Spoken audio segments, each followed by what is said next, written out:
মানে হচ্ছে নিজের চোখে না দেখলে বিশ্বাসই করা যায় না যে এত সুন্দর হচ্ছে প্রকৃতি হইতে পারে। আচ্ছা, আমি এখন কোথায় আছি? আমার পিছনে একেবারে হচ্ছে পাহাড়ের রাজ্য।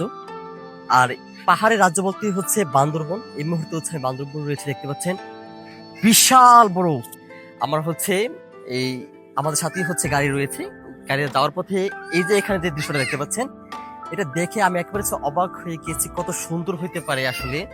মানে আল্লাহর সৃষ্টিগত নিখুঁত। এই যে দেখতে পাচ্ছেন, মানে দু চোখে দেখলেই শুধুমাত্র পাহাড় দেখা যাচ্ছে, মানে একেবারে চোখ জুড়িয়ে যাচ্ছে, দেখতে পাচ্ছেন। আমি অনেক উপরে রয়েছি, প্রায় কত ফিট উপরে আছি সেটা বলতে পারতেছি না, বাট অনেক উপরে আছি। দেখতে পাচ্ছেন বিশাল বড় পাহাড়। মানে আল্লাহর শুকরিয়া আপনি হচ্ছে আদায় করে শেষ করতে পারবেন না। যে দেখতে দেখতে পাচ্ছেন এখানে অনেক লোক আছে, তারা হচ্ছে এখান থেকে এই পুরো যেই এরিয়াটা আছে তারা এটা দেখছে এখান থেকে। খুবই চমৎকার, দেখতে পাচ্ছেন।